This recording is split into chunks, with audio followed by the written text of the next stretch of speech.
ரொம்ப டேஸ்டான முட்டைகோஸ் கூட்டு எப்படி செய்கிறதுன்னு பார்க்கலாம். இதுக்கு ஒரு அரை கப்பு கடலைப்பருப்பு ஊற வச்சுருக்கேன். ஒரு அரை மணி நேரத்துலேருந்து 1 மணி நேரம் வரைக்கும். அதை ஃபஸ்ட் குக்கரில் சேர்த்துக்கலாம். அதுக்கப்புறம் ஒரு 2 டேபிள் ஸ்பூன் அளவுக்கு பாசிப்பருப்பு. இது ஊற வைக்கணும்னு அவசியம் இல்லை, அப்படியே சேர்த்துக்கலாம். சேர்த்துட்டு ஒரு 3 பச்சை மிளகாய், 4 பல் பூண்டு, ஒரு வெங்காயம், ஒரே ஒரு தக்காளி. இது பெருசாக இருந்ததுனால ஒரே ஒரு தக்காளியை சேர்த்துருக்கேன். கோஸ் பொடியாக நறுக்கி 1/2 கிலோ கோஸ் இது.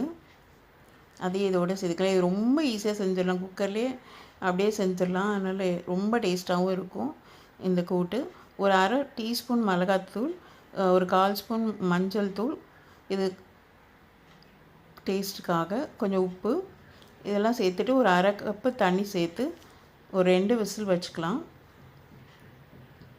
கேபேஜ் அதெல்லாம் 2 விசில் போதும், நிறைய விசில் விட வேண்டாம், அப்புறம் குழஞ்சி போயிடும்.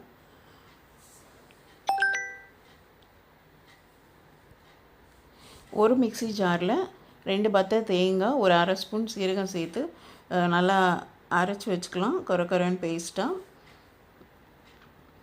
ஒரு பேனில் 2 டேபிள் ஸ்பூன் எண்ணெய் ஊற்றி கடுகு போட்டு தாளித்து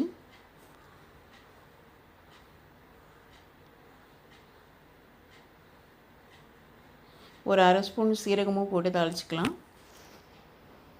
இந்த டிஷ்ஷுக்கு பெருங்காயம் கண்டிப்பாக சேர்க்கணும், அப்போ தான் நல்ல டேஸ்ட் இருக்கும். அந்த கேபேஜோட ஒரு வாசனை இருக்கும்ல, அந்த இதுவும் போகும். அதுக்காக தான் அந்த பூண்டுமே சேர்க்குறது.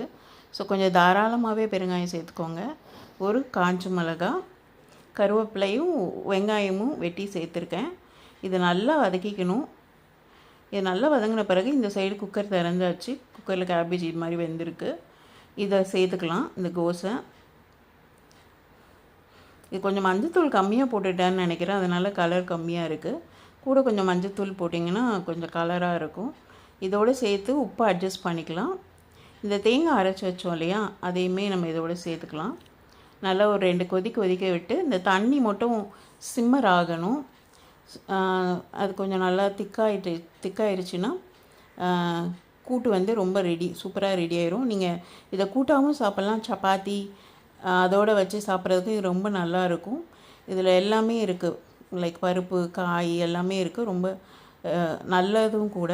இந்த கோஸ்க்குன்னு ஒரு வாசம் இருக்கும்ல, அந்த வாசனையே வராது. நீங்கள் இப்படி செஞ்சிங்கன்னா ரொம்ப டேஸ்ட்டாக இருக்கும். ட்ரை பண்ணி பாருங்கள், எப்படி இருந்ததுன்னு கமெண்ட்ஸில் சொல்லுங்கள் உங்கள் ஃபீட்பேக்கை.